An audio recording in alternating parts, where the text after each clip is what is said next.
Hello everyone, welcome back. We're back tonight with more of The Legend of Heroes Trails in Sky the Third. And last time we finished up Estelle and Joshua's side story, I believe. And I think I also have just Estelle's story to do. So let's start off with that for tonight.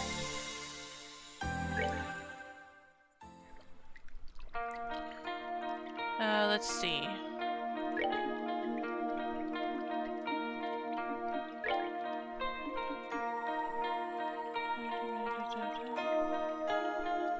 Yeah, that's the one we finished.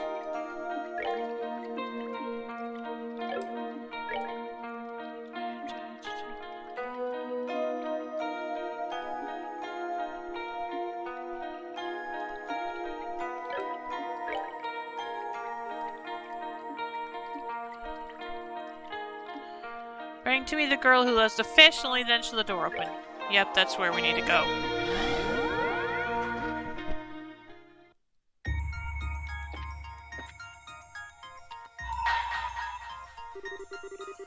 Bring to me the girl who loves the fish, only then shall the door open.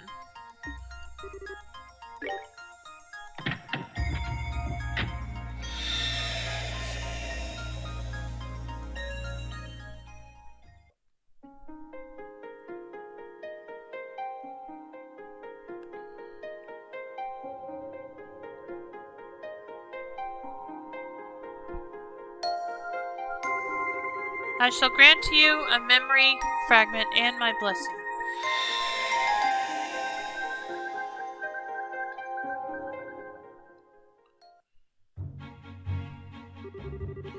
Once upon a time, there was a girl called Estelle Bright who absolutely loved fishing. Meanwhile, in Grancel, there existed a group of dedicated men and women who prided themselves on the sport. They were called the Fishermen's Guild. What else could it possibly be called but fate were the two paths to cross? This is their peculiar story. Chapter 1. Our story begins at the lakeside. How many chapters is this? Ugh. Oh well. At the side of Valeria Lake lies a quiet little place by the name of the Kingfisher Inn. Seeking a break from her work, Estelle decided to visit for some well-deserved relaxation. At first, she had gotten exactly that. The fishing lover she was, she decided to borrow some gear from the inn and make her way out onto the pier to enjoy some quality time there. She saw one successful catch after another, and before long, her bucket was teeming with fish. But then there was Lloyd, a member of that one and only Fishermen's Guild, who happened to be at that very same inn and on that very same day. He was having the opposite of young Estelle's lucky streak.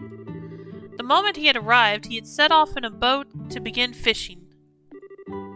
But try as he did, he hadn't managed to catch so much as a single fish. Now feeling thoroughly defeated, Lloyd motioned back towards the inn. Upon his boat approaching the pier, however, he caught sight of none other than a very pleased Estelle rejoicing in the size of her most recent catch. This sight was all it took to give rise to Lloyd's competitive nature. Now thoroughly fired up, he approached her and challenged her to a special kind of duel.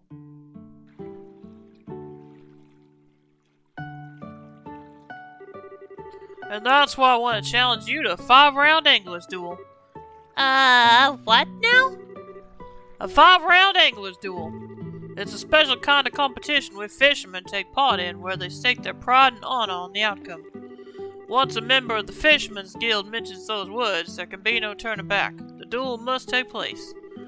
So let us do battle with our finest fishing tackle on the line. I feel like I'm getting dragged into something completely nutso. I hate to break it to you, but I don't have any stellar fishing tackle to bet on this. All my stuff was borrowed from the inn. Then you don't need to bet anything at all, that's fine. This duel is more for my own good than yours, and I intend to see it through no matter what. Doesn't sound like I got much choice but to go along with this, huh?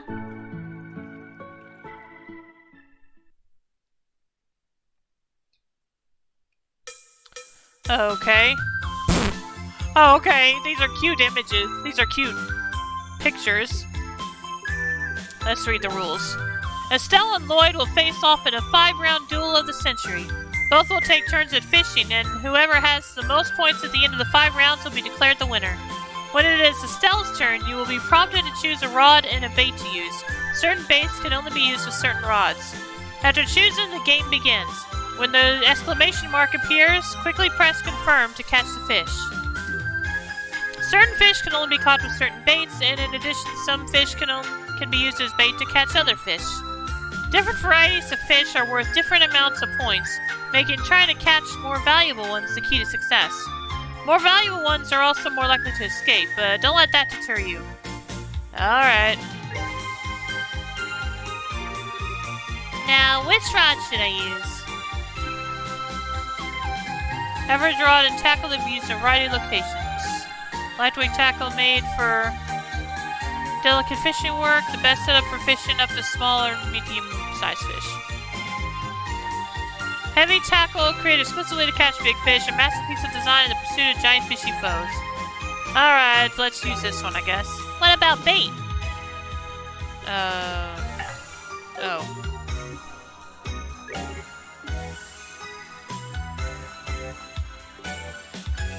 Okay, I think I get it. Let's see. Fishing, bait mainly used for lakes and rivers. They start under riverside rocks and eventually grow wings.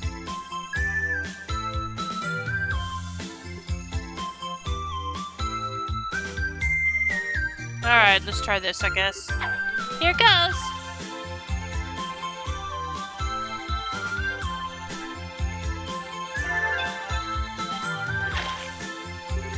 Not bad!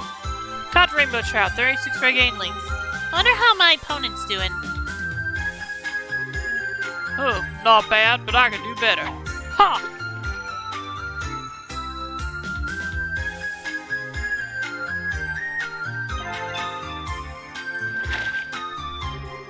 This one ain't bad. Oh, come on, 58 points. Come on. Don't get cocky, I'm just getting started. Now which rod should I choose?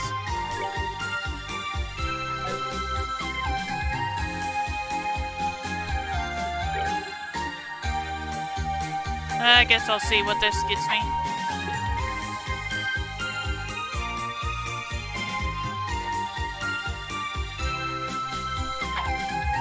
Ah, man.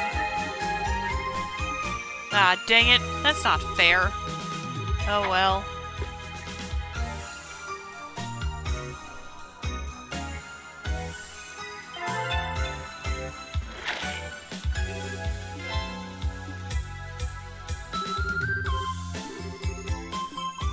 Alright, let's try that again.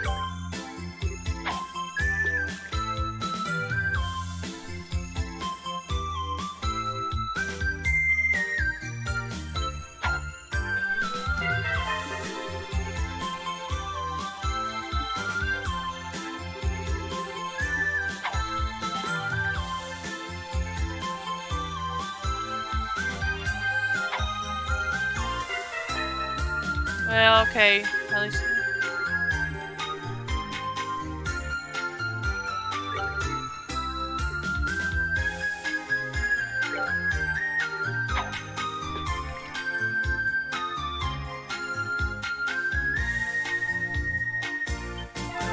There we go.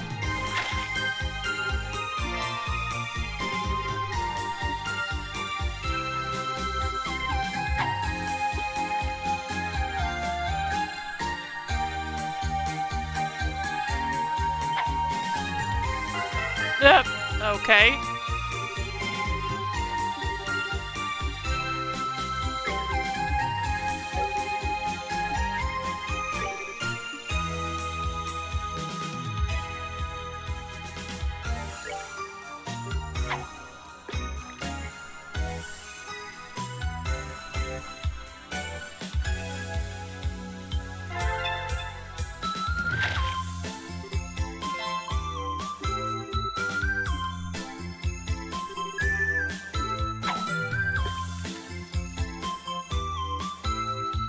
It's the 5th round, darn it.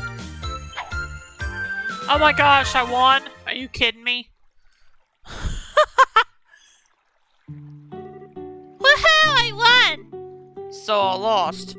What a battle! You fought admirably, Estelle. There's no shame in losing against someone as talented as you. Here, why don't you have this? Lloyd handed Estelle a silver-colored lure. A lure made of argon? I couldn't possibly take this. It looks so expensive. No can do. Those are the rules. I'll challenge you to a duel while putting this on the line, and I was defeated. If you refuse to accept it, that will bring me even greater shame than I already face. So please, accept it. Well, if you really insist.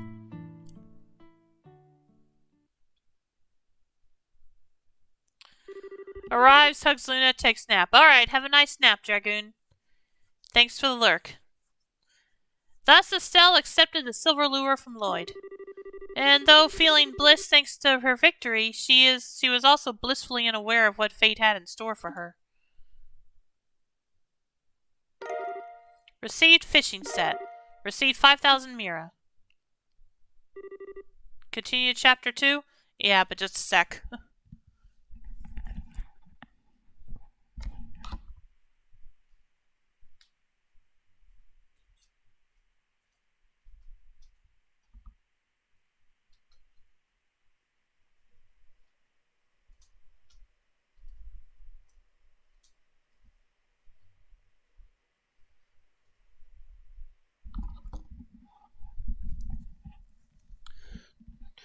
Actually, maybe I should leave the door and save, just to be safe.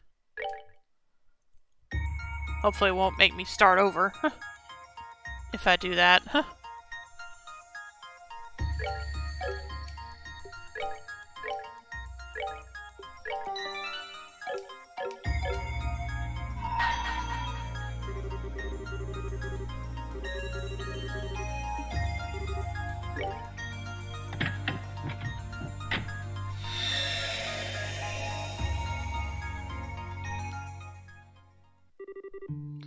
Start from chapter 2.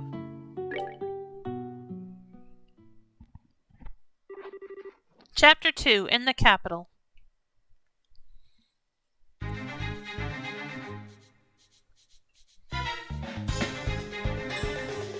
Today was yet another day in which Estelle found herself roaming the north block of Grancel City's sewers. Her objective was simple: defeat a wanted monster for the guild. But down there she found more than just monsters. In addition to the nasty she'd become accustomed to braining on a regular basis, she also came face to face with a young noblewoman whose delicate demeanor couldn't have looked more out of place.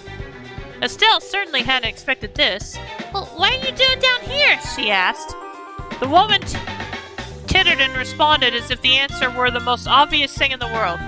What else? Fishing, of course. The noblewoman's name was Norsh, and as it turned out, she was a member of the Fishermen's Guild. Do you really have to fish here of all places, though? I mean, what if monsters find you? Estelle made up her mind to try and escort the woman back to the city with her, but Norsh had other ideas, and she refused to budge from where she felt was a prime fishing spot.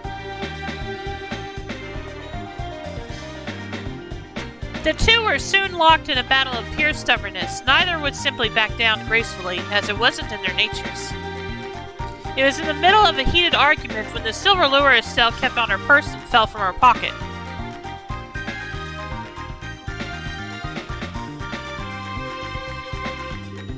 Goodness, is that the famous silver lure? One of the 3 famed fishing tackles? Where in Adius' name did you obtain such a thing? I don't know anything about any famous fishing tackles, but I guess you mean this guy here? I won it from Lloyd. So you fought an angler's duel against him, did you? I'd intended to challenge him to one myself when the time was right, but I had never imagined he would be defeated before then. Okay, I am so lost right now. Very well, I shall challenge you to a 10-round angler's duel in his place. To 10 rounds? Listen, lady. I will not accept no for an answer. Let us begin. Well, wait a sec.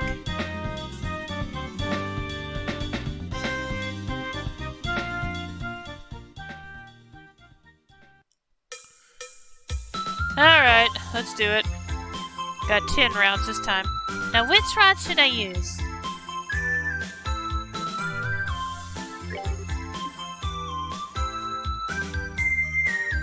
Actually, hang on a minute. What does it say? The most basic rod tackle limits the Usable types of bait, but can sometimes catch the price of big fish. Alright, let's give it a try. Cast off!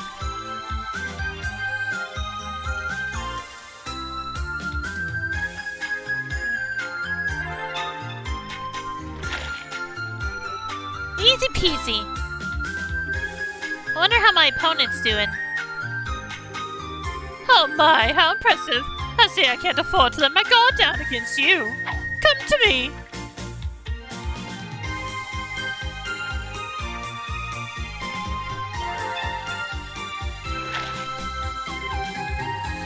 Catching fish this size is nothing. I'm still ahead for a moment though. Don't get cocky, I'm just getting started. No, it's...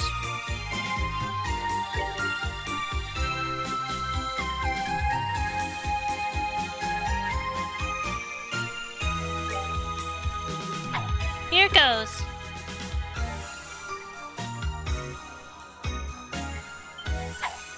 Ah.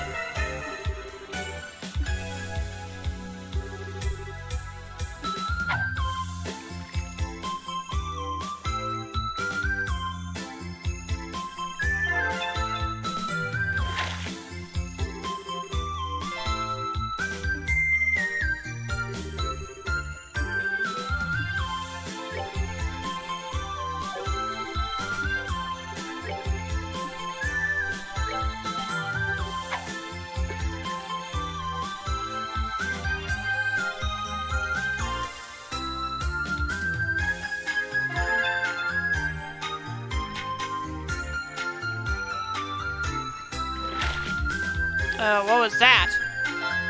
Oh, nice.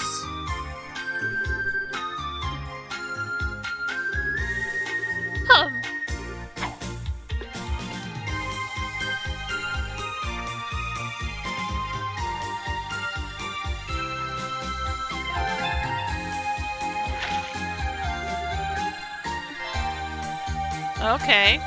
I'm still ahead though. Alright, let's try catching with the carp again.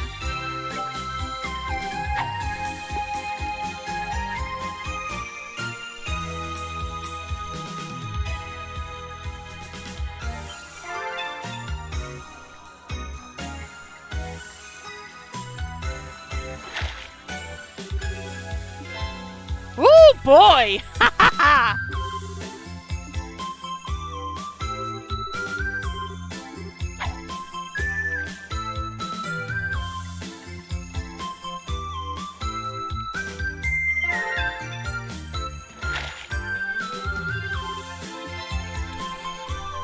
Yeah, I think I've got this in the bag now.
Uh-oh.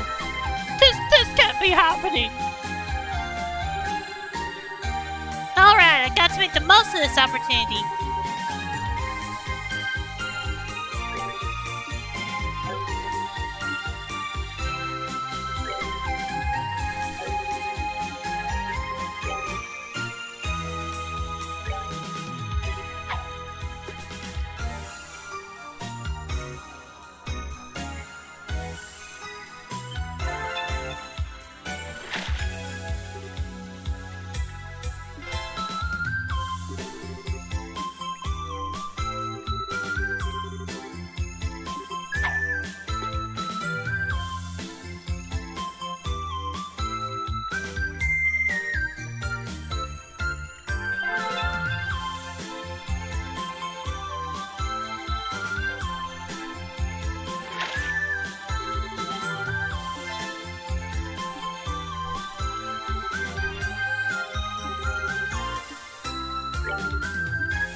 Oh.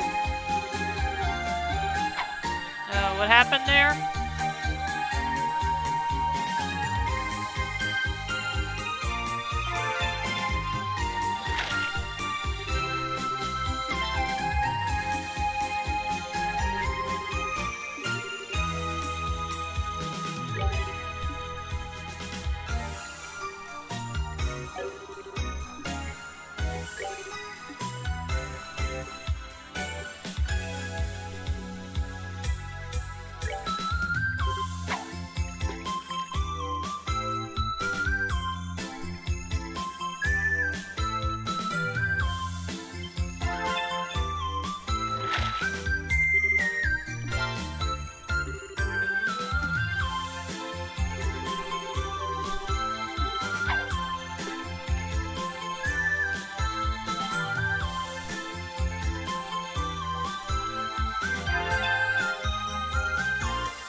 Ooh, that was close.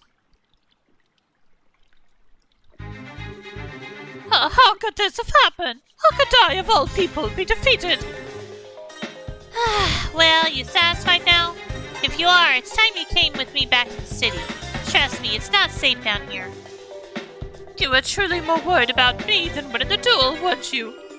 Haha, no wonder I couldn't defeat you. Now, if you will, kindly accept this. Estelle received a golden rod from Norsh. Wow, it's so shiny. Are you sure I can have this? In fact, I insist. I would be more troubled if you didn't accept it. These are the laws behind Angler's duels, as you know. Still, kindly remember that you have more to fear than just me. No getting complacent simply because I fell in battle. There's still our guild's leader to defeat after all. Aw, man, is he really that good? Indeed, his name is Mr. Fisher, and he is both this guild's founder and its most capable member. Knowing that may incline you to avoid facing him, but don't think you will be so lucky. With the 2 tackles you now possess, he will come for you. A duel with him is nigh, whether you desire it or not. Alrighty then, if you say so. At this point, Estelle still had no idea just how capable this Fisher may prove to be. And while there was a small part of her that couldn't help but regret biting the lure of the Fisherman's Guild, there was a much greater part that couldn't deny wanting to see where this journey would take her. Received Plate of Excellence. Received 5,000 Mira. Continue Chapter 3? No, I want to go out and save again.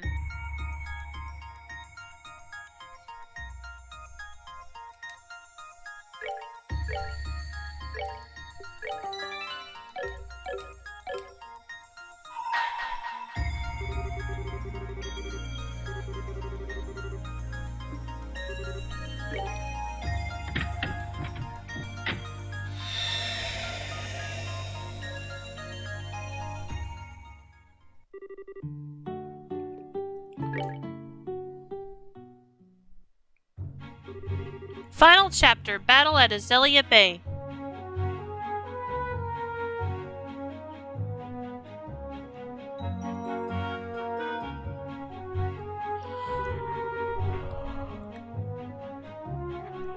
Along the shore off Gold Seaside Way, near Rouen, the decisive moment that Norse had foretold was finally to come. Whether their meeting was a coincidence or fated all along, no one could possibly say. Estelle was idly walking along shore for no particular adequate reason, when all of a sudden a single small yacht drew closer and closer. The yacht eased as close to the shore as it could safely get, and from on top of it stepped a fine man. He was a gentleman in a tuxedo, the sea extending into the distance behind him, making for an equally elegant backdrop. As soon as she saw him, she knew he was the leader Norset spoke of. Mr. Fisher, bearer of the title Avid Angler, and known by the nickname of Fishing Baron.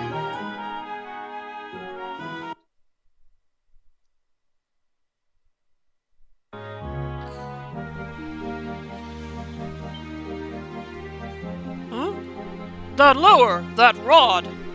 Are you the Fishermen's Guild's president? No, there is no need for words now. I have been waiting this moment for longer than you can possibly imagine. I challenge you to a 15-round angler's duel, immediately. To 15? We're gonna be here all day, aren't we? Let the battle begin!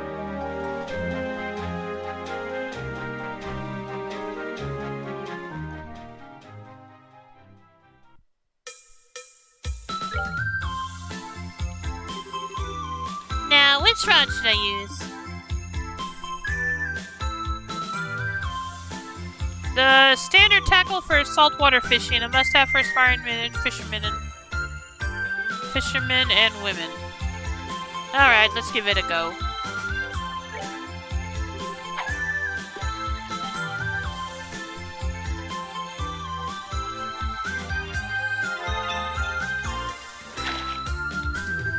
Easy peasy.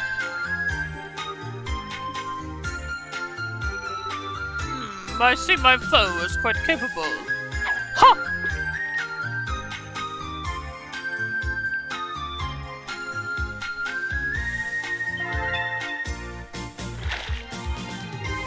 Ha ha ha, I can't help but laugh. Oof. Okay. Don't get cocky, I'm just getting started. Now, which rod should I use?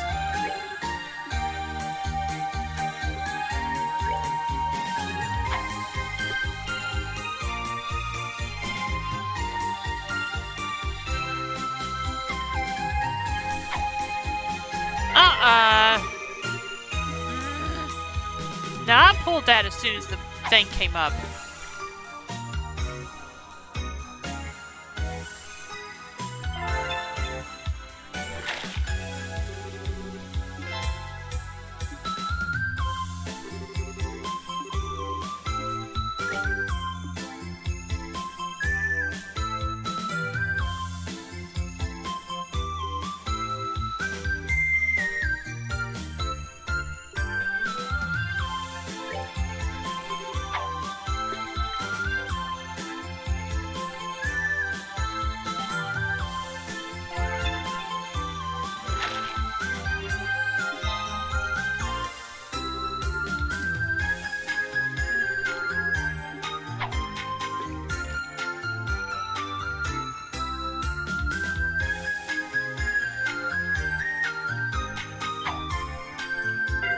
Dang, I'm surprised he missed already. The shame I feel is simply unbearable.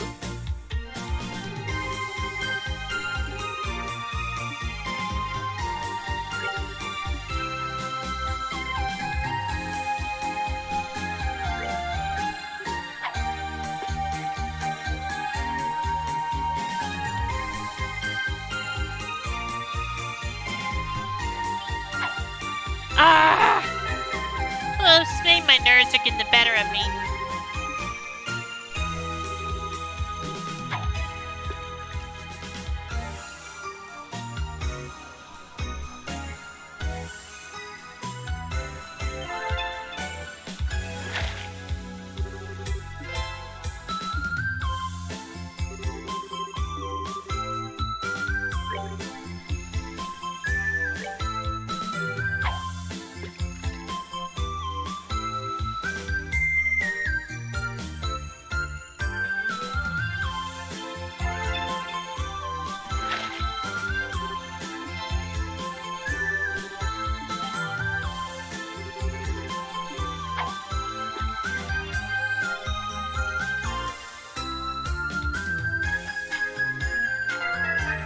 Doesn't seem like this is a good spot.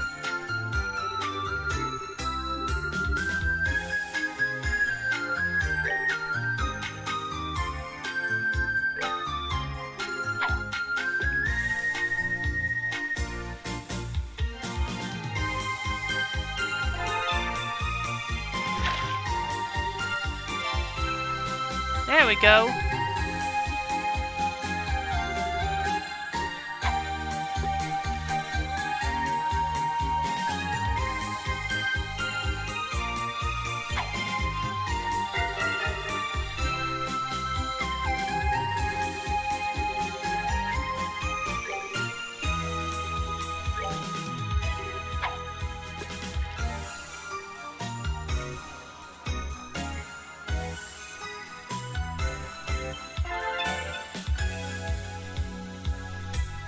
Ooh, is this gonna be a big one? Woohoo! Blue Marlin, nice.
Ah!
Okay.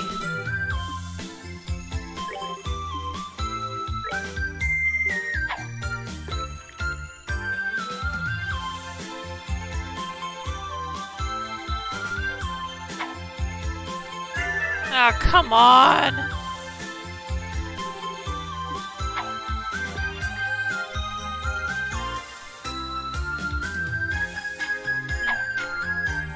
Oh, okay. Well, I won. Unbelievable! I had no idea you would prove to be quite so skilled. Clearly the time for adults to be leading the way has passed. I ask that you accept this. Fisher handed over a rainbow-colored fishing line. Wow, this is so pretty. Thank you very much. I can hardly believe the time has finally come for the 3 faint fishing tackles to be gathered in the hands of one owner. You said your name was Estelle, yes? Yeah, I did, but... I've made up my mind. Starting today, you will be the new leader of the Fishermen's Guild. What? As for me, I suppose I'll assume the title of honorary president from this day forward. This is the time for young people like you to take the center stage. I hope you will dedicate yourself as best you can to spreading and furthering fishing culture. Hold on! You can't just shove that kind of responsibility on someone! I'm not gonna be the leader! After roughly an hour of continuous negotiations in which neither of them wished to back down, Estelle was able to convince Mr. Fisher that the burden of being leader was too great for her, and she was granted honorary membership in the guild instead.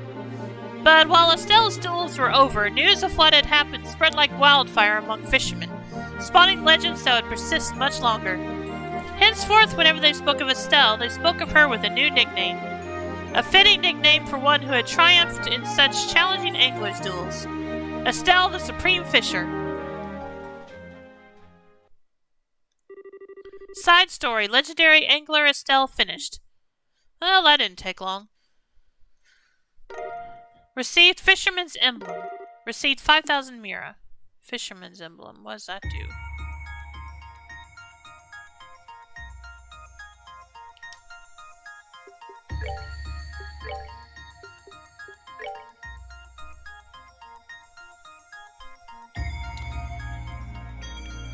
Strength plus 50, range plus 1, move minus 3, Estelle only.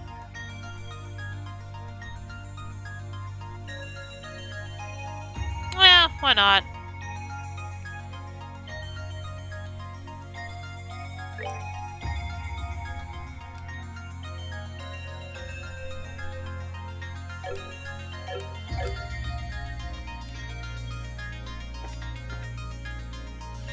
Okay, any more? I don't think there's any more things for me to do right now.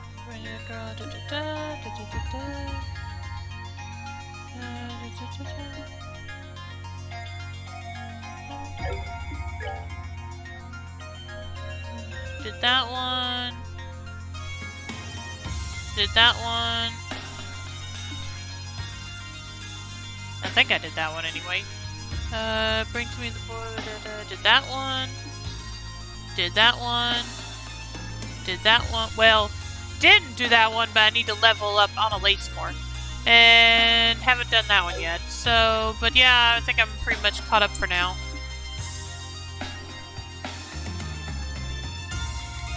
So let's head to the 4th plane. Wait a minute.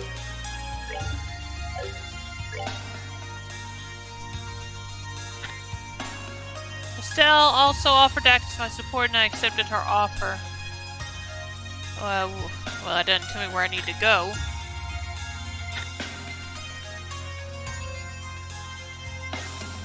I guess I just need to continue.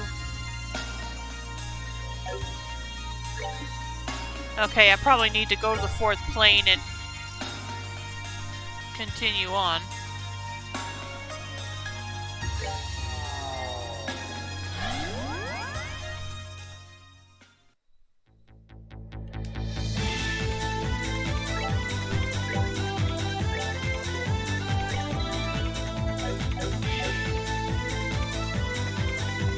which way am I supposed to go? Is it this way?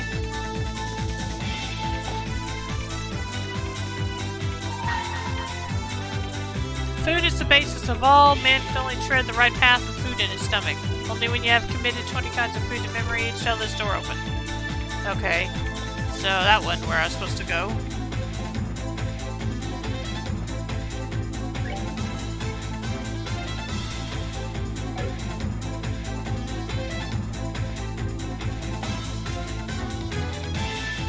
Seriously, where am I supposed to be going now?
That was close.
Are you just loving up Brienne right now? Yeah, and she's the leader currently.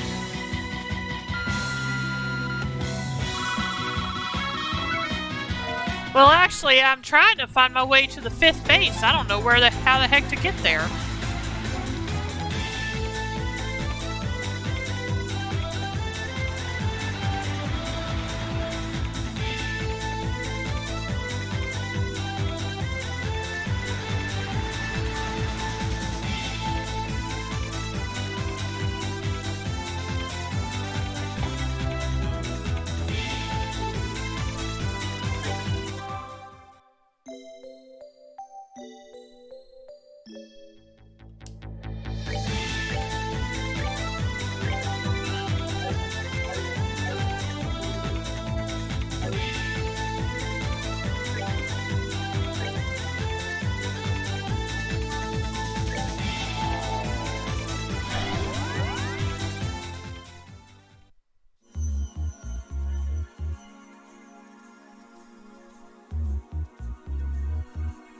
The next area, go back to the train grounds. Okay. Training grounds. Oh, yeah. Okay.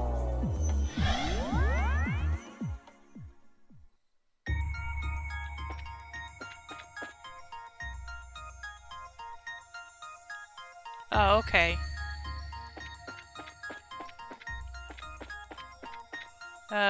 Which one?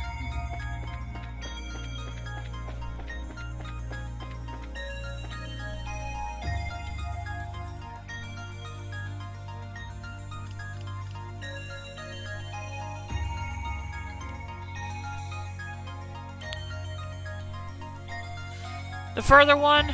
Okay.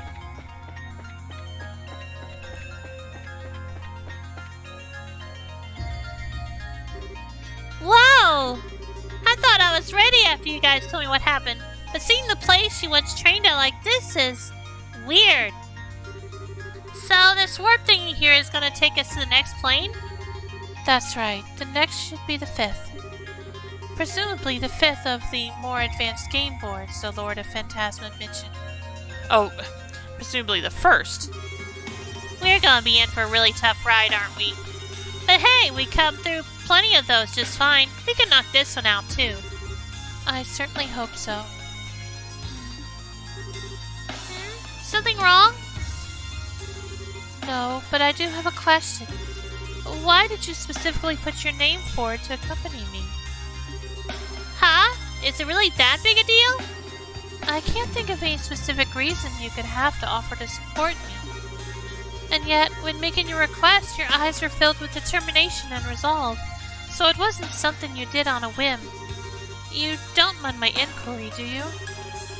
No, it wasn't a whim though, so you're right about that. It's just that I don't have some big special reason for doing it either.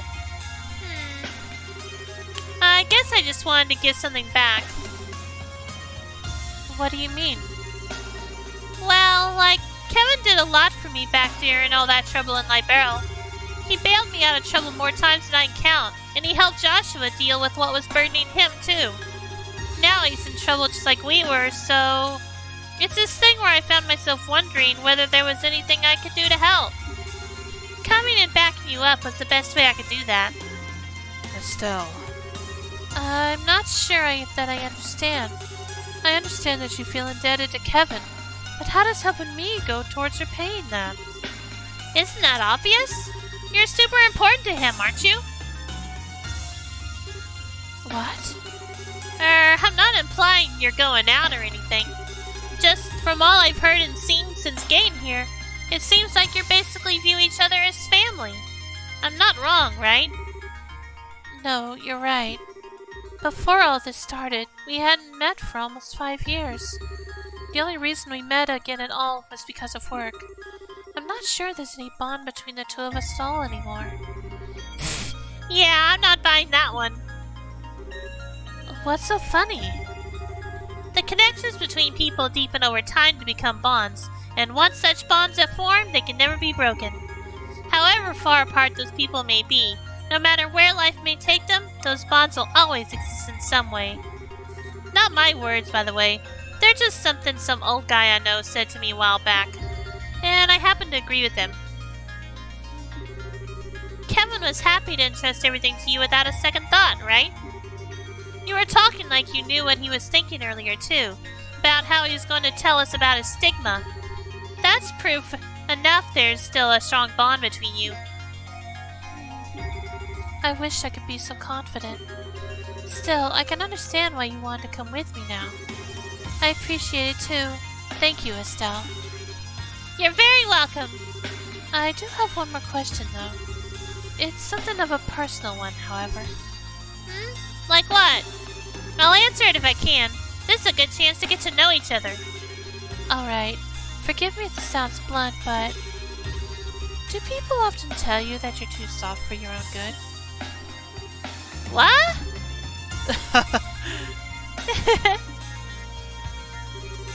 Well, what are you laughing for? I think I have my answer. At least let me answer before making up your mind. Ah, screw it. Let's get going. Right behind you.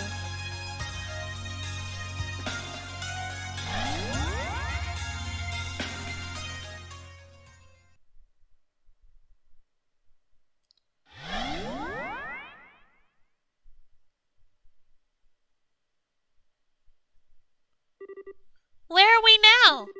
It seems to be another enclosed dimensional space.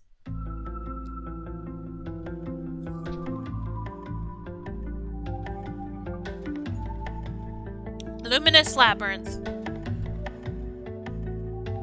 Well, at least it's fairly straightforward. I mean, we know if we go to the two side areas first and then go down the middle. Like a giant labyrinth of marble in a rift between dimensions. Or at least that's how it appears. Yeah, this will be a blast to go through. We're gonna need to put our backs into this one. Indeed. And quite immediately, too. Huh? What? Careful, everyone!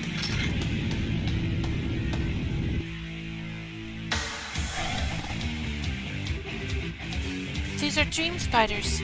They're foul beasts that devour people's dreams and replace them with nightmares. Well, this plane's off to an awesome start. Well, whatever. Let's kick some devil butt.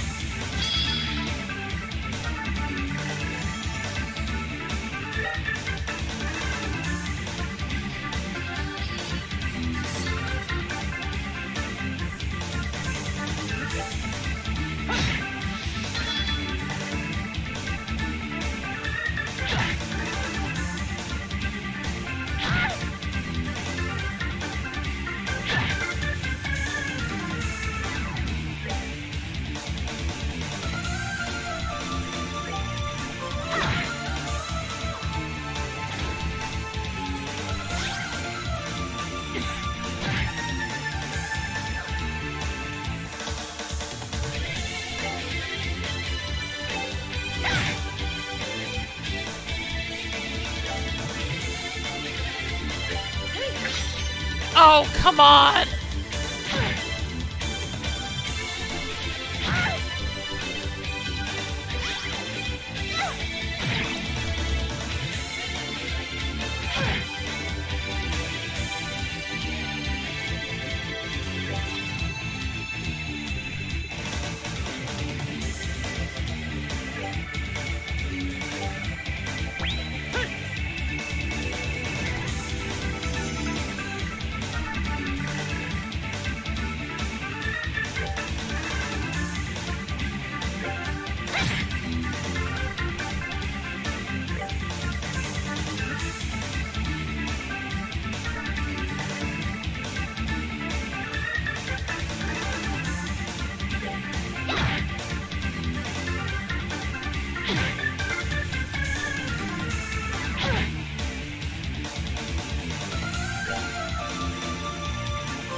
There we go. That's that. Let's move out.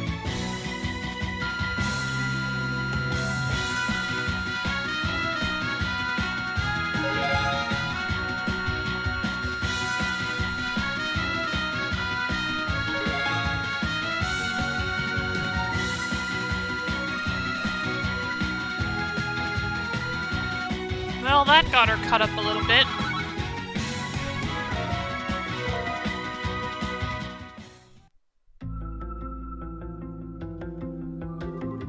I think that was the last of them.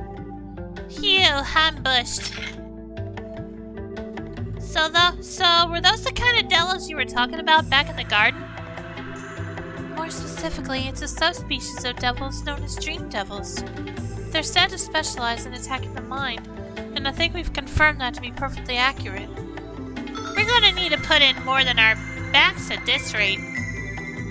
How about we double check our equipment one last time before we head on? That certainly sounds wise. There's no such thing as being too cautious. I think I already done that, though. I do need to activate this, though. I guess I could check since there's one right here.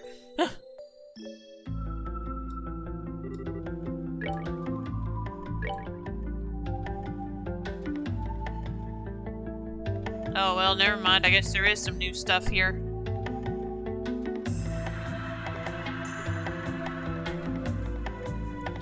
Okay, so I need 4 of these. I need another 4,000 sepiths, so just a moment.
Should I go ahead and sell the bow? When you find a star door, equip whatever accessories protect against petrify. If I have any. I'll see if I do. Yeah, I'll go ahead and sell it. Let's see. Let me look through my accessories.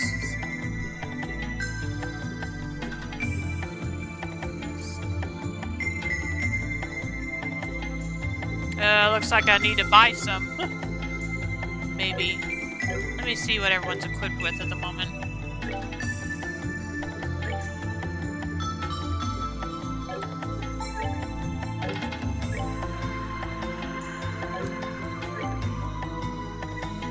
Yeah, I'm gonna have to buy some, looks like. If I can.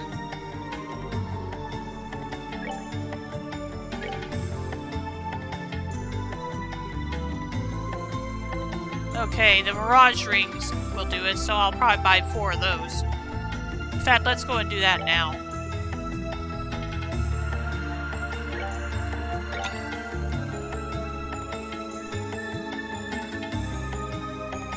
And I'll need 4 of these, so that's 12,000.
Okay, there we go.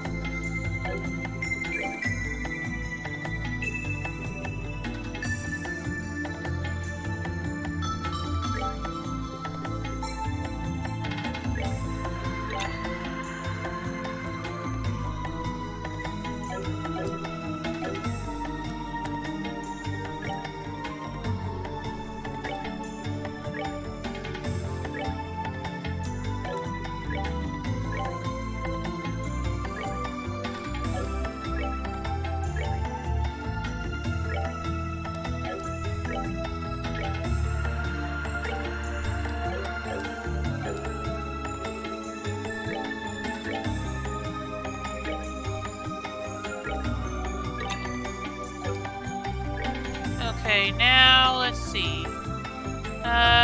4,000. 8,000. Joshua didn't need one. And so another 12,000.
Topaz gem. Oh, I don't have enough. Never mind. Definitely don't have enough Sepith for that. Does anyone need Defense 4 that's in the current party? Let me see.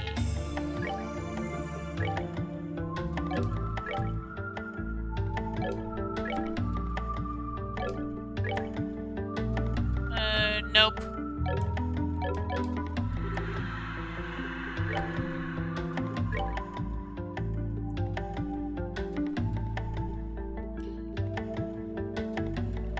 HP and Mind 4.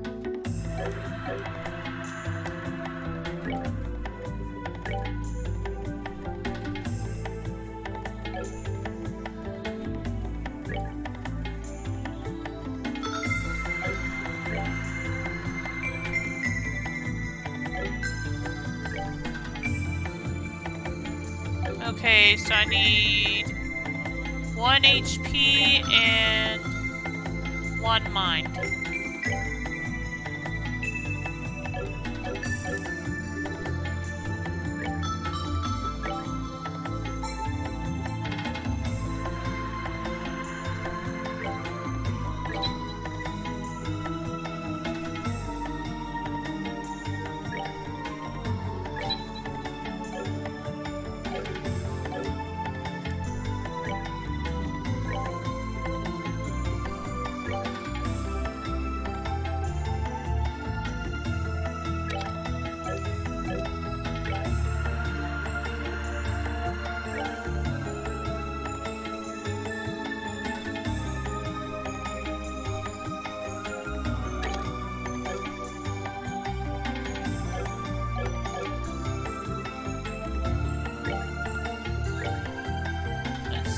Attack. Attack 4.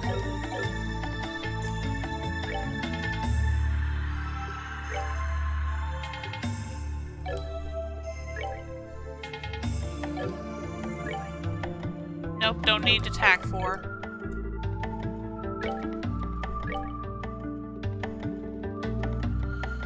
Shield, evade, and impede.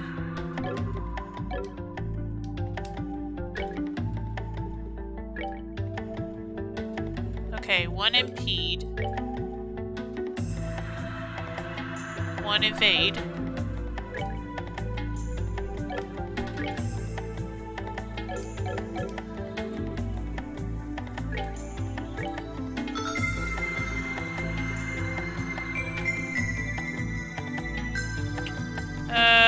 I can only get 1 of them. Okay, we'll get evade.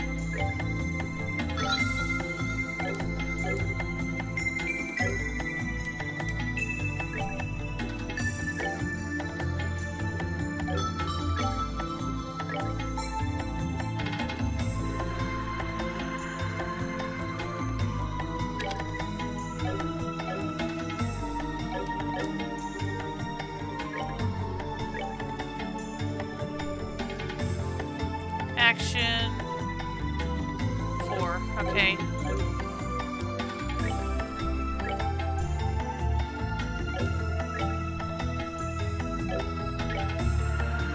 Okay, 1. And I need 2 of them.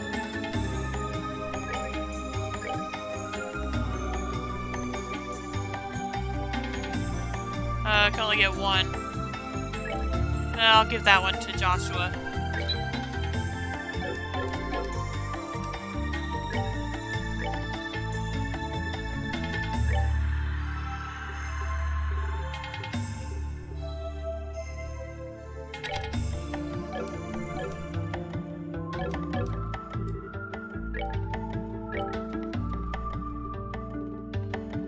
EP cut 4.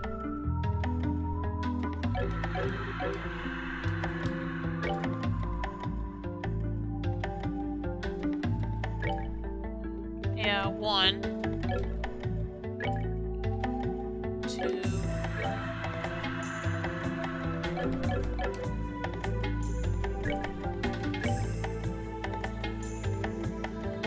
I can't get 1. Okay, EP and hit.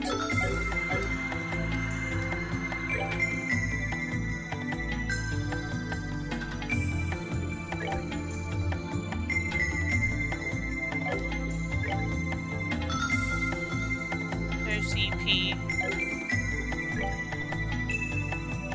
Okay, so I just need 1 EP4 and I also need to upgrade that slot.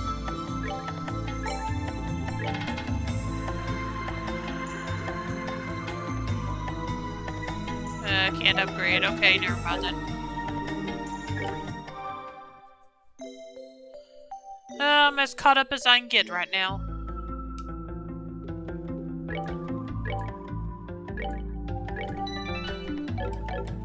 Alright, let's continue.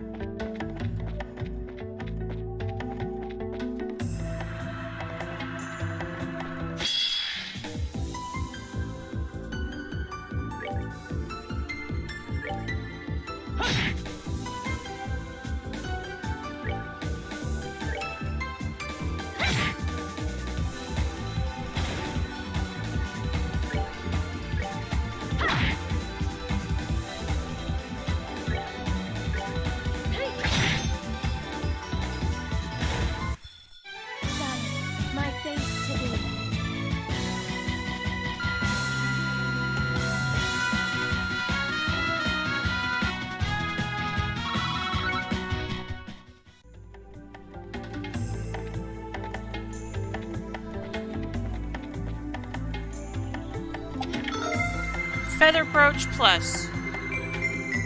16 of 36. His passing brought great sorrow to all but one, his son, who was acutely aware that no one could surpass his father's talent. More than he despised carpentry, he despised the crushing weight of his father's name. Let's see what that does. Feather Brooch Plus. Various statsa prevents faint.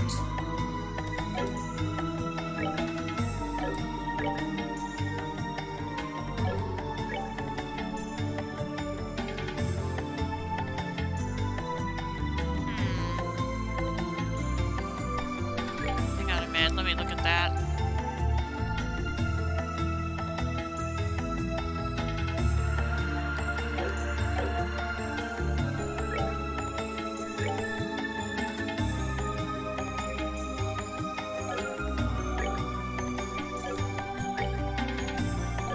Should I put on a Stell, maybe?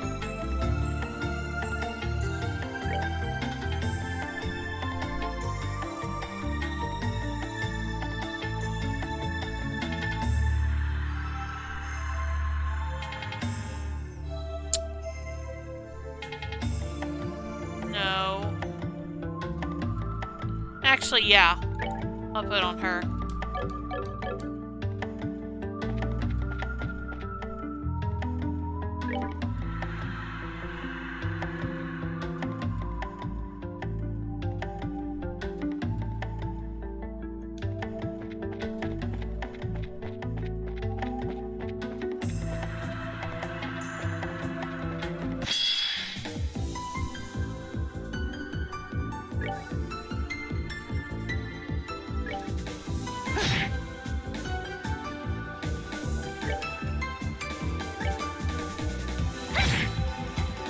Oh, well, okay, figures.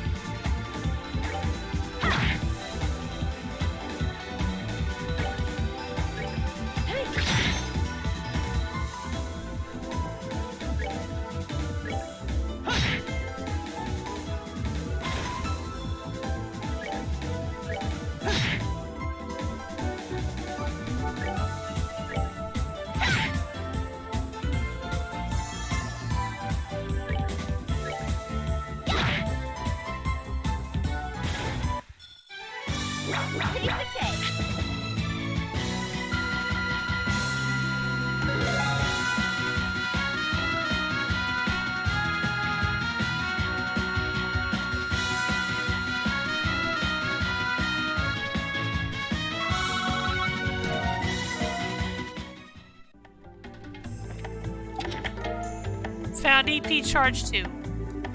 You're next. Oh, okay.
Not done yet.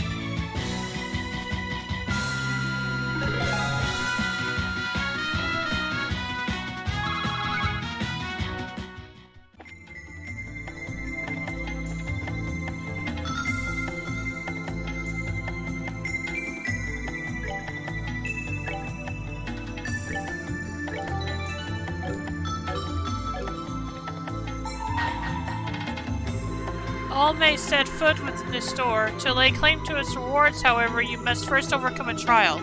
Should this fail to deter you, open the door and step inside. Alright, let's do it.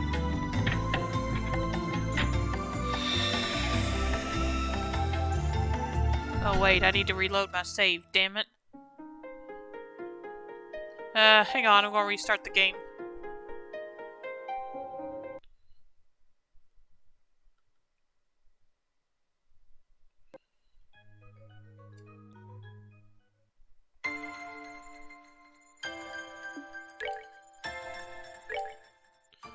Yeah, I'm glad I did save right before that. Okay, let's see here.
Overcome the trial before you. Then I shall grant to you a memory fragment and my blessing.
picking on Estelle, damn it.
I got rid of all of them finally.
That's that. Let's move out.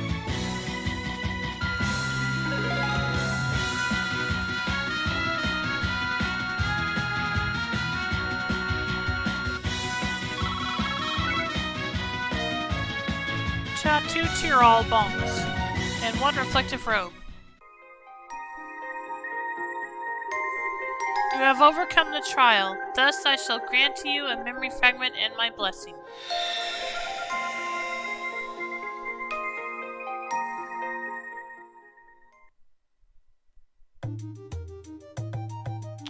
Okay, I'm gonna go ahead and take a short break before I start this, so if there's anything you need to do, now would be a good time, and I'll be back as soon as I can.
Okay, I'm back. Now let's see what this is. What's going on here?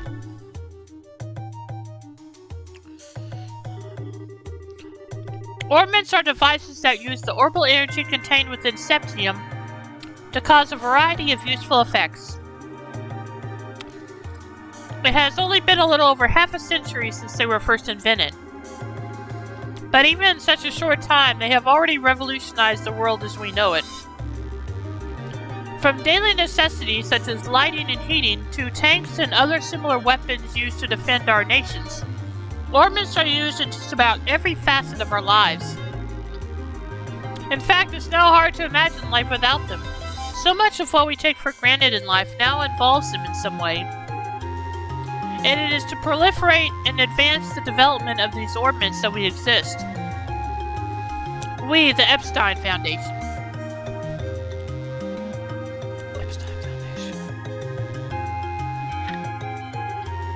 Our foundation was first established in year 1155 of the Scythian calendar, the year after Professor Epstein's passing.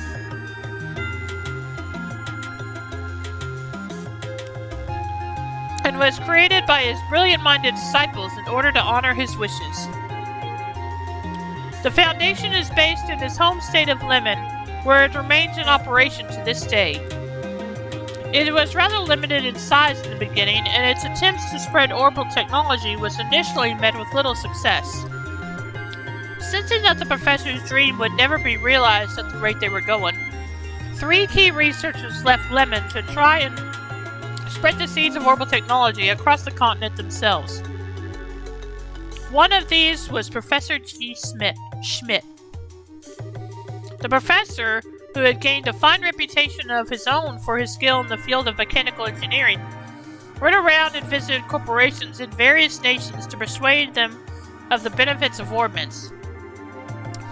The second was Professor L. Hamilton. Mindful of the technological gap between regions, she long believed it was rural and remote areas that needed orbment technology more than any other. As such, she enlisted the help of the Bracer Guild, which already had a close relationship with the Foundation, and formed a mission with the intent of promoting and spreading the technology where applicable. The professor herself also toured the regions with the aim of spreading public awareness and laying foundations for others to build on in the future. The third was Professor A. Russell, now known far and wide as the father of the orbital revolution. Professor Russell returned to his home nation of Liberia and continued to work tirelessly to advance orbment technology there. And within a year of returning, he had set up the Zaius Engineering Factory, now known as Zaius Central Factory ZCF/ZCF, and created the first orbment to be made outside Lemon State. 3 years later, the reigning king of Liberia at the time, Edgar III, visited the factory to inspect it, and he decided to donate a large amount of money to further its research. With His Majesty's endorsement, orbments began to spread like wildfire throughout the kingdom, bringing such prosperity that the people of other nations were filled with envy. Up until then, most people didn't see orbments in a particularly positive light, but their success in Liberia changed those impressions virtually overnight. One nation after another began to reach out to our foundation to share orbment technology, and both our foundation's financial and social standing became that much more secure. In the eyes of the world, the orbital revolution was a sudden, far-reaching transformation. But it was only because of years of reaching out to people and diligent, largely unnoticed research that it was able to happen at all.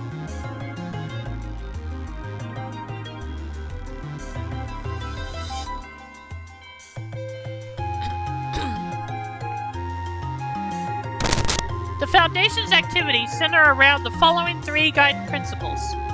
1. Carrying out fundamental research on orbments.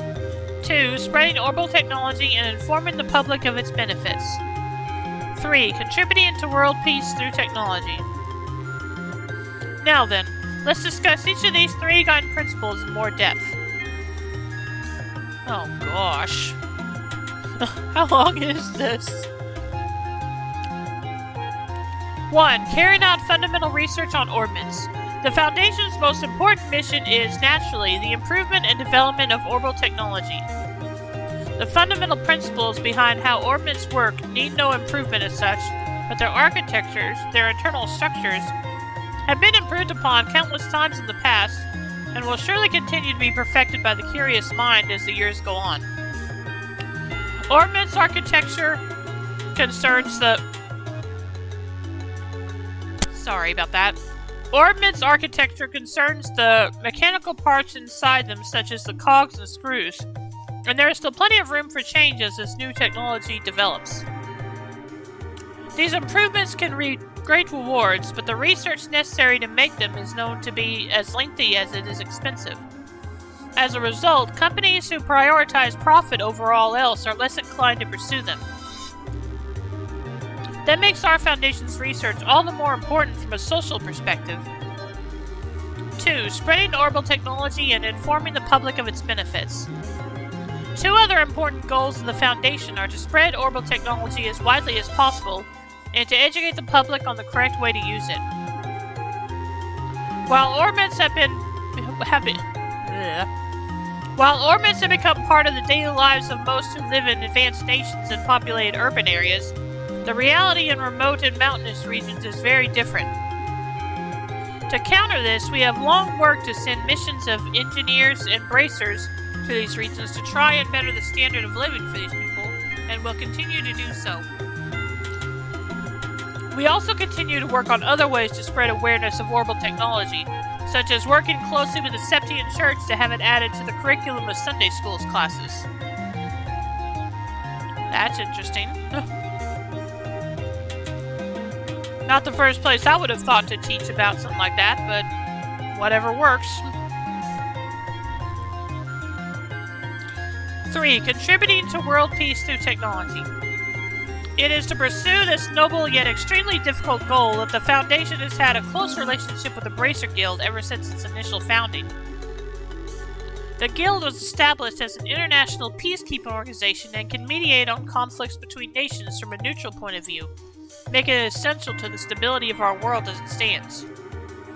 The Epstein Foundation continues to back them up fully in their cause, both with financial aid and using the fact that Lemon State is the only place where tactical orbits are produced to provide them with equipment.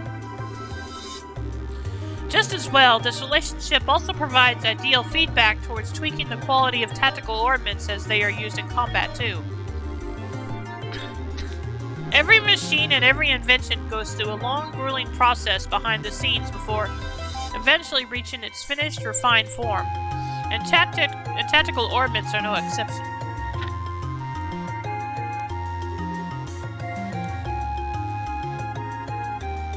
Then, in S1190, our Foundation unveiled the Orbital Network Project, which will be implemented in partnership with ZCF.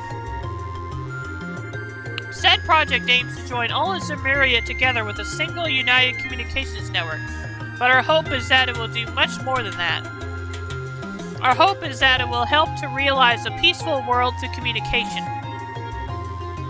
Sadly, Orbit's relationship with peace as a concept has become somewhat complicated. Are they aiding in its realization, or are they doing the exact opposite? Professor Epstein expressed his hopes that their ability to realize the limitless looping of energy would be able to bring lasting peace to the world. Instead, recent years have thoroughly betrayed those hopes, and the post-revolution world has been a chaotic one indeed. The conflict between Liberl and Erebonia, for one, made significant use of orbital weaponry, airships included. It seems beyond a doubt that orbital weaponry will continue to become more and more advanced, making war an even more tragic event than ever. In the face of all this, how should we go about trying to create a peaceful world? We believe the best way to do this is to rely on the power of communication, and a means to do so with people of different nationalities and races. If these people can more easily interact and more easily deepen their understanding of one another, perhaps that will allow us to create the world we all so dearly desire. In the end, one thing is for certain. Our challenges to try and realize Professor Epstein's ideals are only just beginning. Side story, the Epstein Foundation finished. Okay, good. I didn't know how much longer I could stand reading that stuff. Received Ingenuity 2. Received 7,000 Mira. Alright, we're done with that one.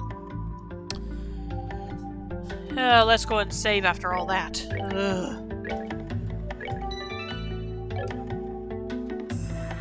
And let's check out that orbit we just got.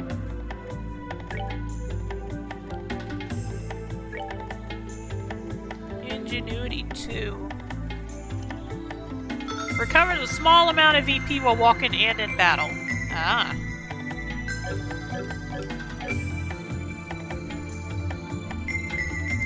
Okay, I'll be right back, so just give me a moment.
Okay, I'm back now. Sorry about that.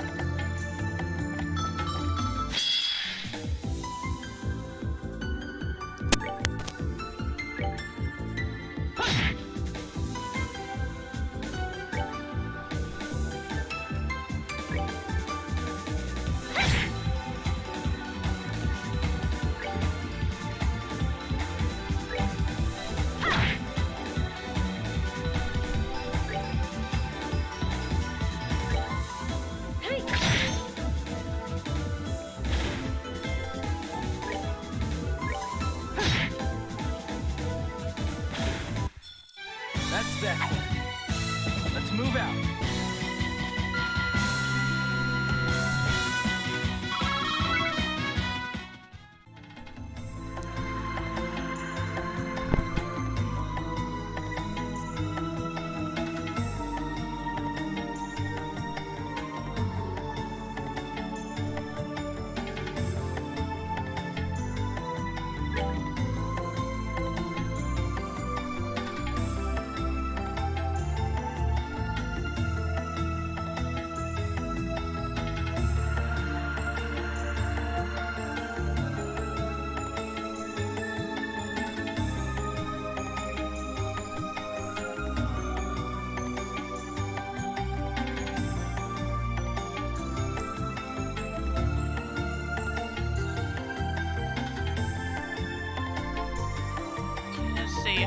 What did I have? What did I have equipped on him? Oh yeah, it's this.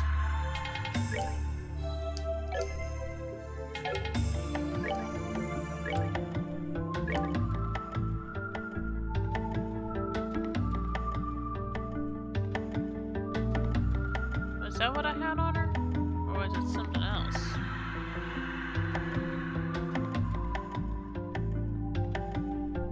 Dang, I need to put that on Joshua, I think.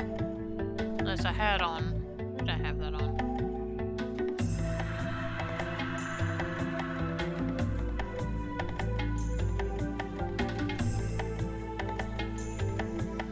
Yeah, that's what I had on her, I think.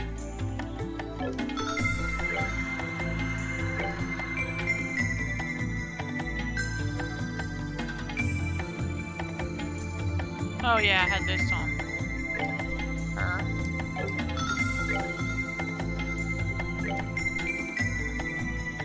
And let's see. Yeah, that's what I... No, that's not right.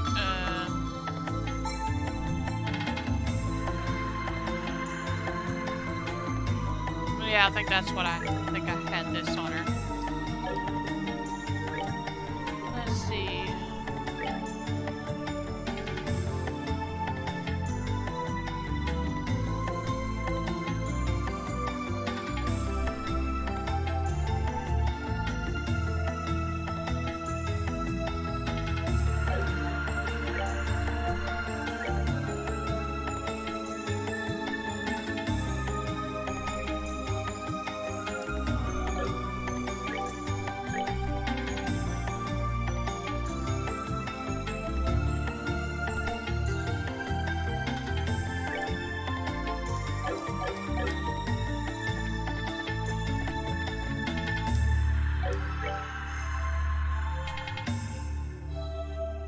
I already opened that chest. I didn't open the one on the left though.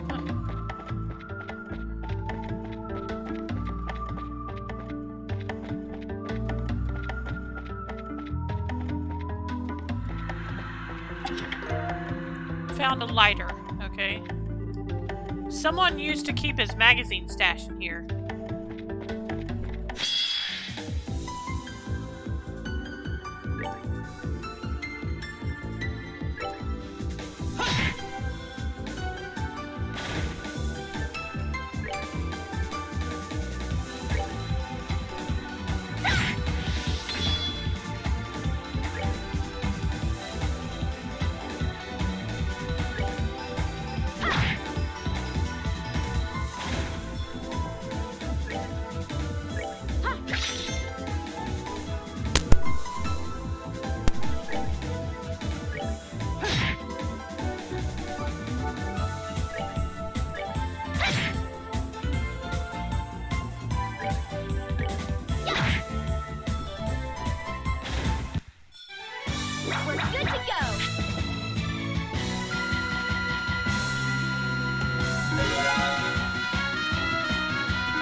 Joshua learned Supreme Cloak and Dagger. Got lucky thing. Got one lucky thing.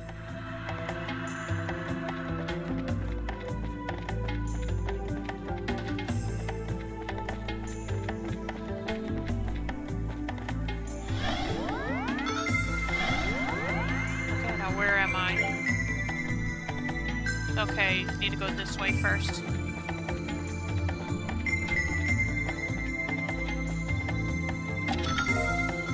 Found Ugetsu Zanshin. Oh, okay. I guess I'll check it out afterwards.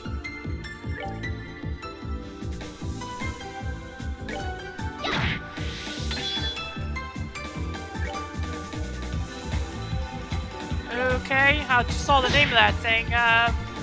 That's definitely the ugliest succubus I've ever seen.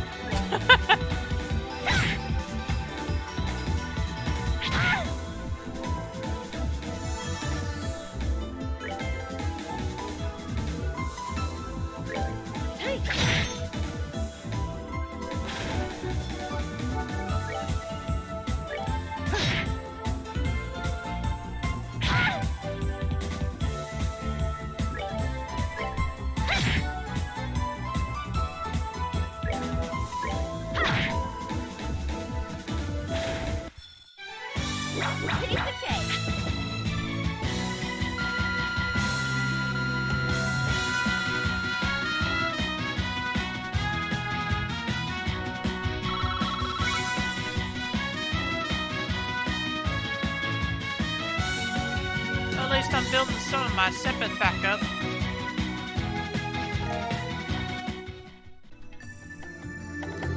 You hear some funky music playing from within the chest, but you do not see any instruments.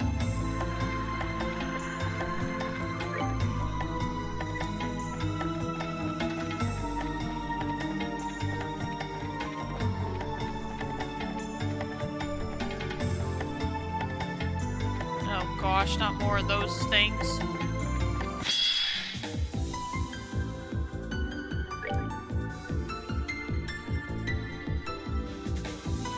Well, okay, they don't have as much... Come on, Joshua, they don't have as much HP at least. They sure take a lot of damage, though.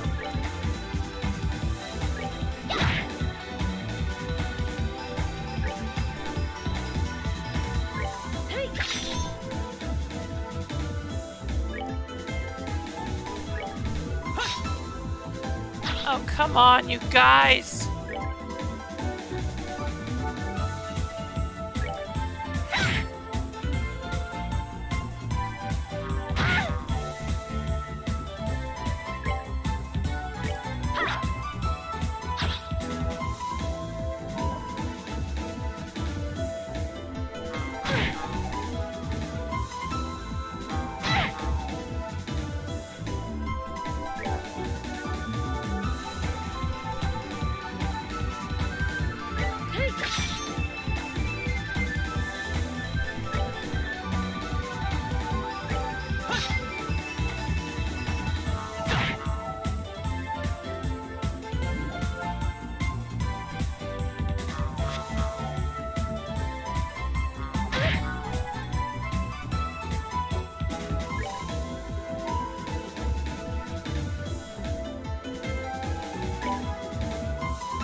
Piece of cake.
Not done yet.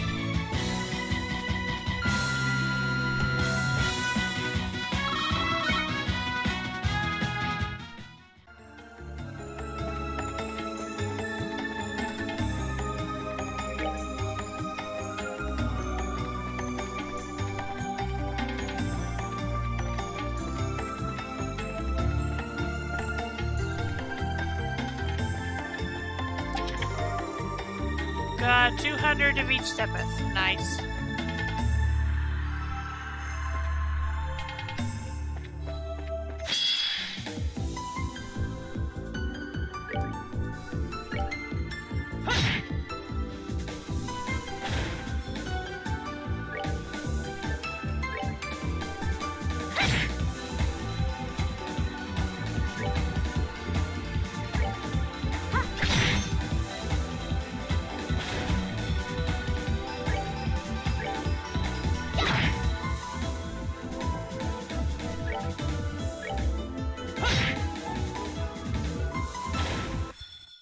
That's that. Let's move out.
Piece of cake.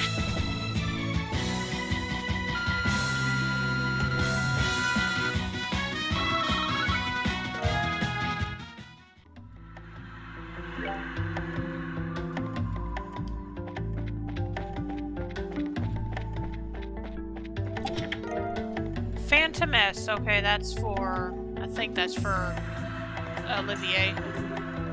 Cry into my chest. Nah.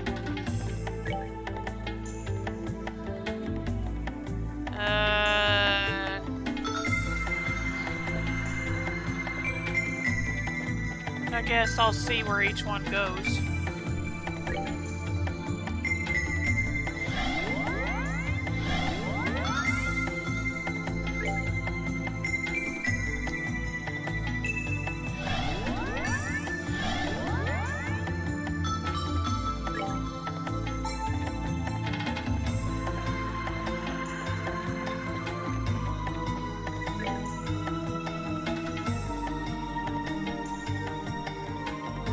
Okay, I'll go to the other one. I'll go to that one first.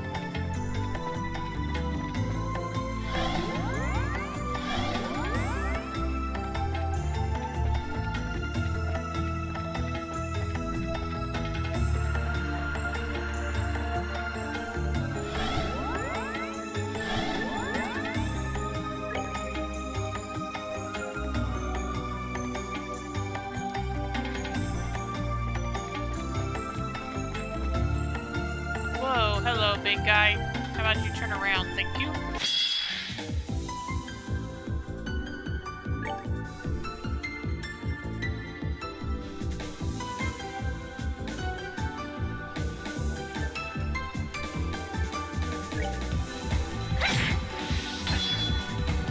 Okay.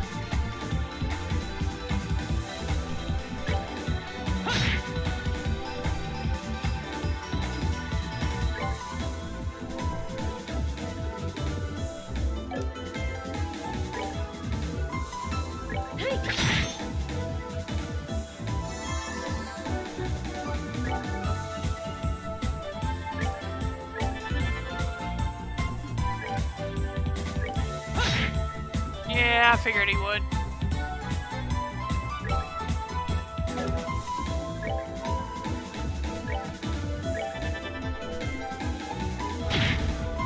Ouch! Damn.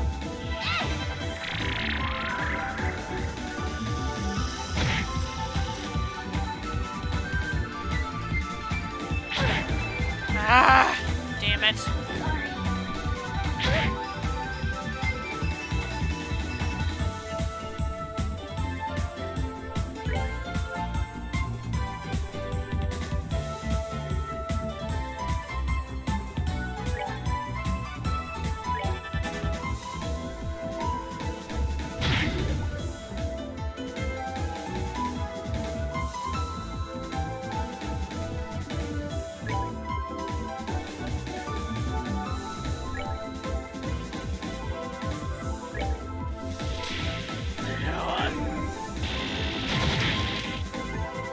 Ah, darn it. Well, at least I got rid of those two.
Yeah, sorry, Estelle.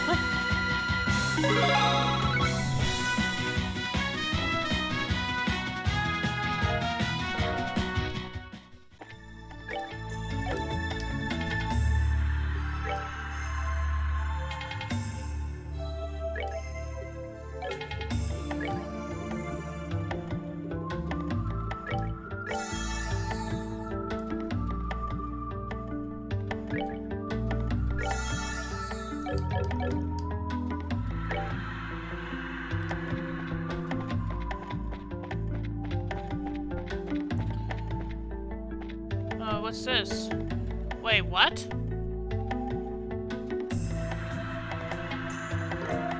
Found a sealing stone.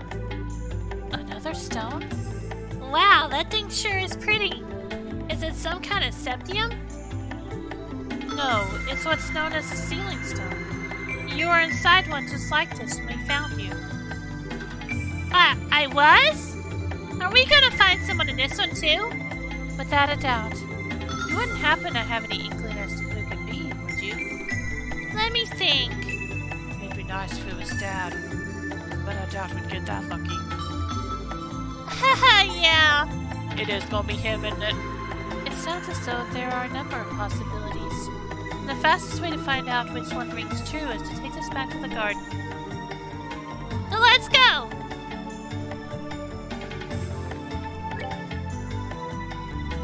I'd rather get through this place first, or at least get to another place where we can teleport back here.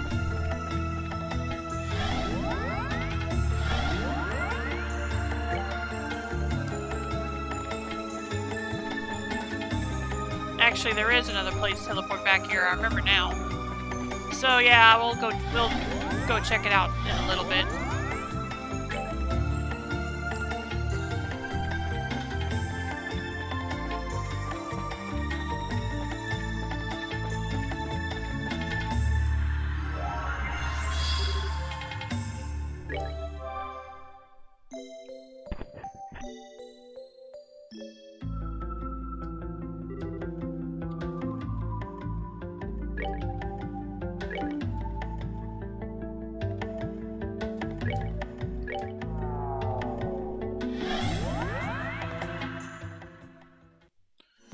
Alright, let's see what the heck this one is.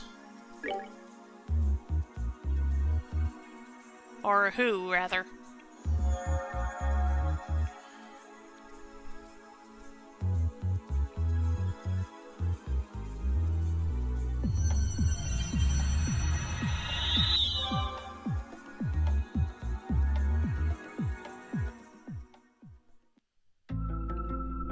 Well, okay, we unlocked that door, so we definitely need to do it for that reason.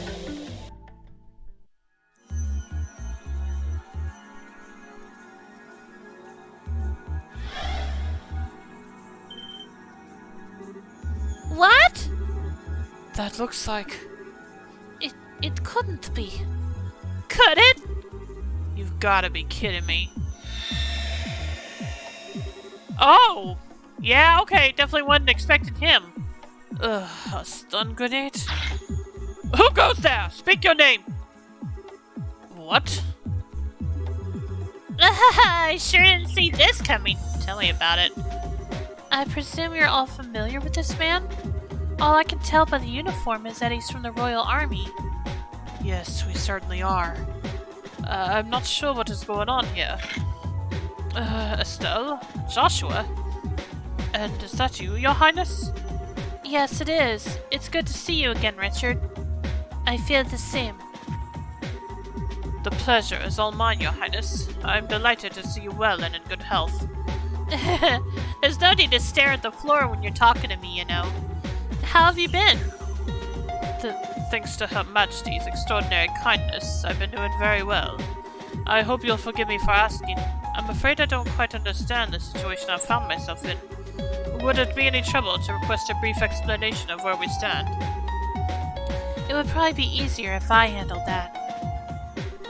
I don't believe we've met. Allow me to introduce myself. I'm Riaz Argent, a squire affiliated with the Gralsritter. The Gralsritter? I see. It sounds as though this situation is even more abnormal than I thought. I suppose I should introduce myself as well. My name is Alan Richard. I was once a colonel in the Royal Army's Intelligence Division, as well as a traitor who attempted to instigate a coup d'etat. At present, however, I run the research agency RNA Research.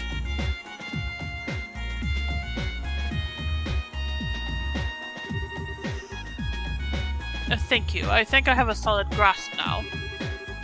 I wish I knew what else to say. What do you mean? As in, like, you're having trouble believing all of what we just told you? Well, part of me feels that way, yes. But that's not really it. The greatest doubt in my mind is simply, why me? Huh? I look at everyone here and I see comrades who know how to fight alongside one another to turn even the darkest of odds in their favor. Whether this turn of events was the will of the goddess or someone else, I can't rightly say. But from where I'm standing, you've already formed the perfect team for overcoming the obstacles before you. I guess so. I sure as hell don't want to work with her, though. I don't want her stupid rubbing off on me. Oh, you're gonna feel really stupid after I threat your brains to mush. Not now, you two. If I may. I find it hard to understand how I, of all people, came to be here. Far from working together well with all of you, I'm a criminal who threatened both your lives and the city and the nation in which you thrive. I can't help but feel my being here is a mistake of some kind. Still, you have helped us before, though. Like during the attack on Grand Soul, remember? You came to everyone's aid then. Yeah! That could have gotten really bad if you and your men hadn't showed up to help when you did. They're right. Then there was the fact that you assumed responsibility for defending the city while all of us escorted Chloe to Hawken Gate. Yeah, you might have done some bad stuff in the past, but you're underselling yourself by saying you've never helped us before. Be that as it may. My good man, it's not as though you're the only one here who's performed terrible deeds. To use the occasion Joshua mentioned, while you valiantly defeated Grand Soul, I was at Hawken Gate threatening Zybel's safety.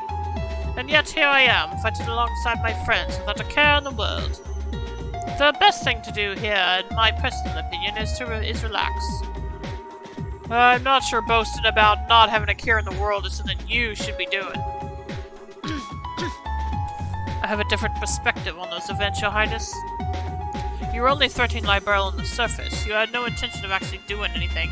On the contrary, you were trying to protect it. The same can't be said for me. My conspiracy was of my own doing. Okay, but what about me? We were being used by you guys, yeah. But that doesn't change the fact we were a bunch of sky bandits who even hijacked an airship. But Her Majesty was gracious enough to give us another chance at life. And we're trying to make the most of it around our new company. I don't think our positions are all that different, honestly.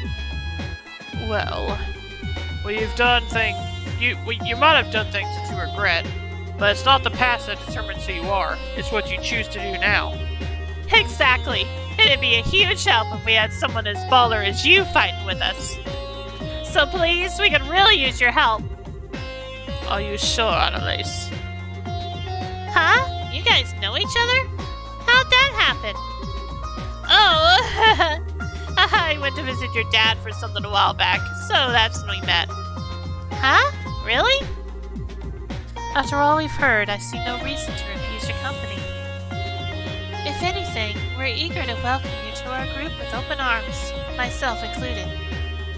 You could consider it aid given to the Gralsritter if that would make you less adverse to the idea. What do you say? Very well, you have my support. Woohoo!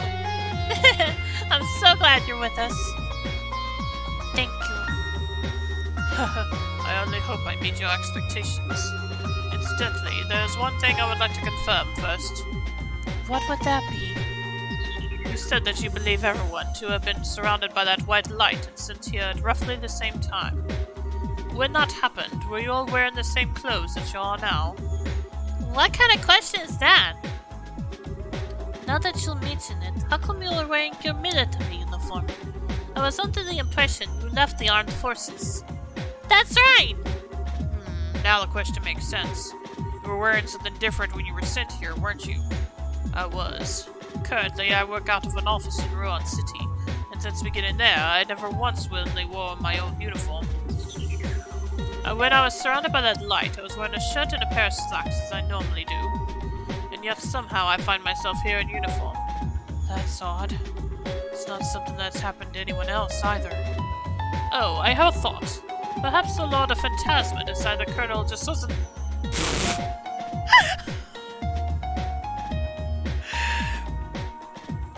Just a minute.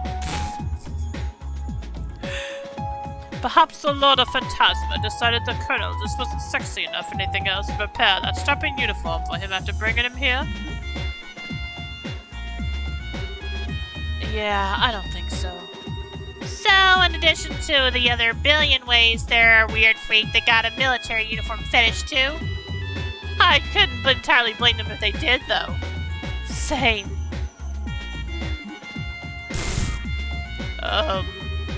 I swear, girls these days.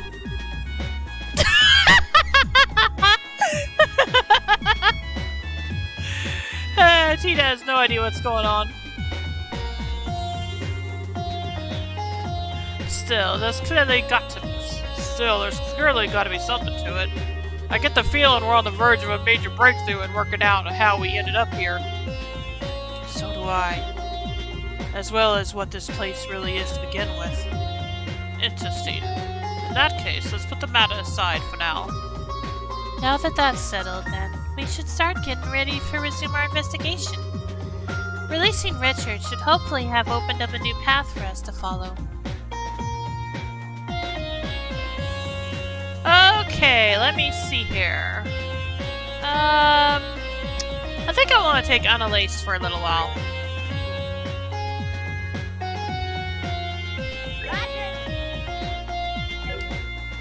To let her get some more levels. Which means I also need to upgrade her equipment.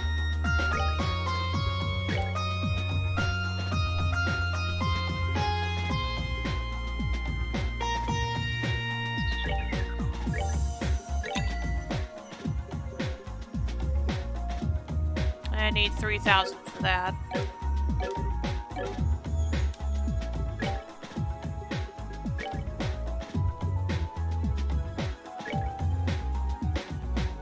Oh yeah, I forgot about picking that up. Looks like it's not as good as what I have currently, though.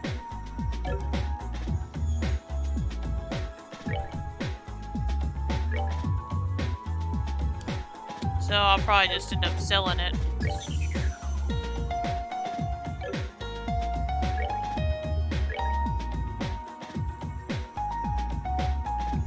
Well, okay, I guess I'll put on her for now.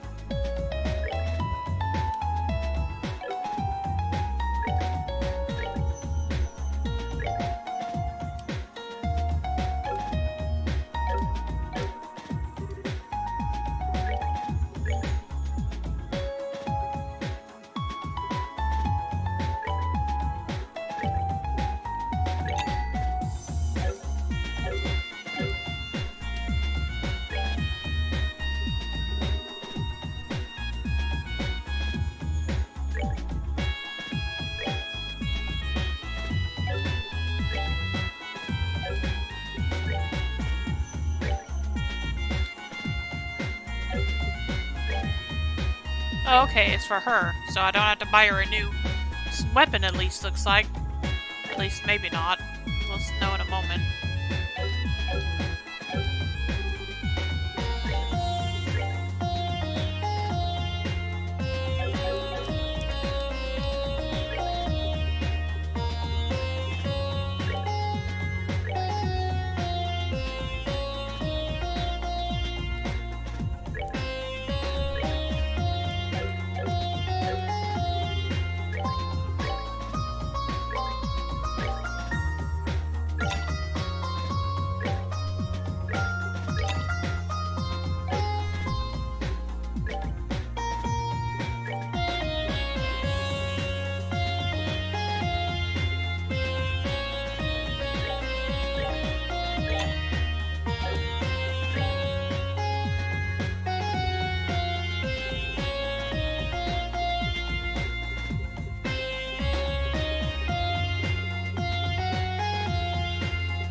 Don't need to buy a new weapon, so that's good.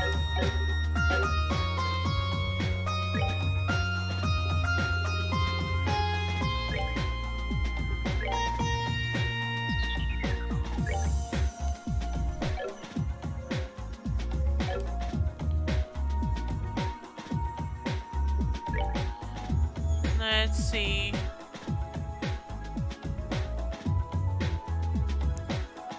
Impede.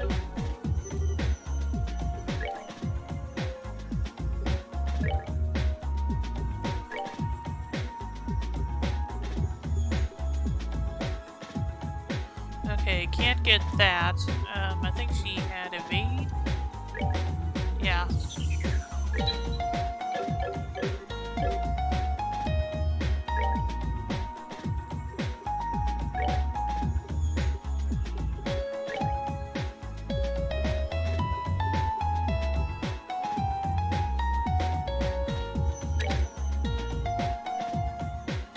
Let's see. Move and EP cut.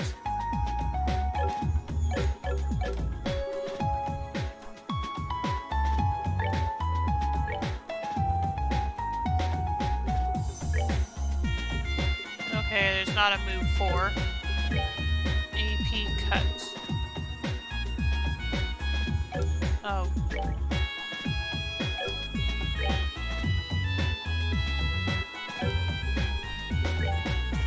Oh, okay, here's EP cut. Yeah, get one of these.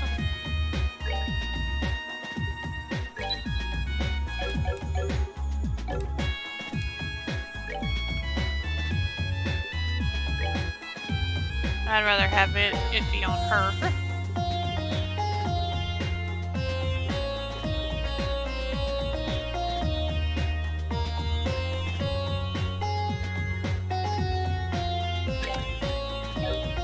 And then I'll put 3 on Elise.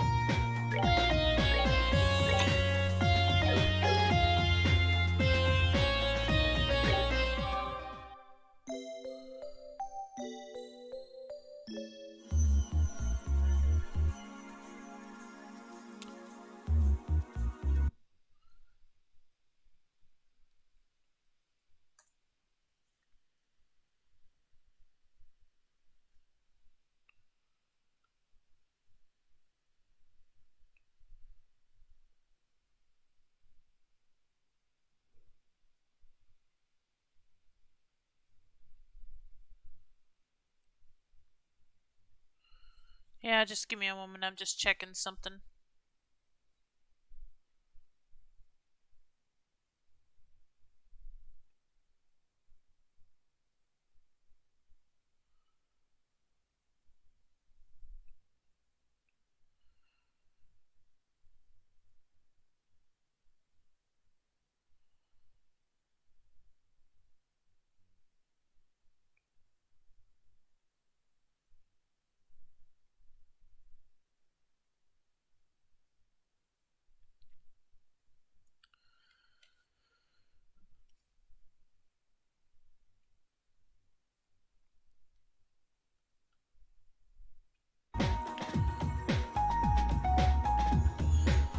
Yeah, I think to play it safe, I'm gonna... Because I'm seeing what looks like some bad weather on the way, so... And it might end up getting here before I can end stream, so I think I'm gonna play it safe. I'll head back to the 5th plane first. But after that, I think I'm gonna go ahead and call it a night. So, thanks for tuning in, everyone. As always, you can follow my YouTube channel link below to see my past streams, as well as my Twitter to be notified when I go live or further announcements. And I'll hopefully be back tomorrow night for more Fan Content Friday to continue Undertale bits and pieces. So, hope I'll see you then. And if you stick around, I'll be dropping a raid. Let's see who we're going to raid tonight.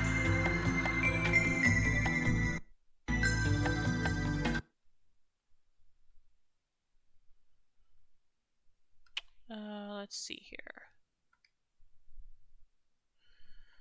Yeah, I would keep going if it wasn't for that, but I don't know how long what we're doing next will take, so I think it's just better if I continue this next Tuesday. Let's see. Who to raid?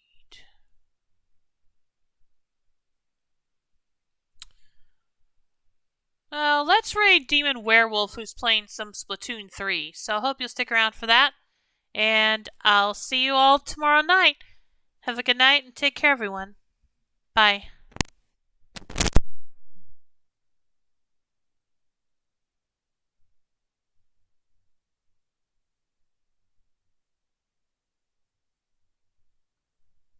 Speaking of Splatoon 3, I will be skipping Phantasy Star 4 this Saturday to play the Splatfest. So hope you'll look forward to that also.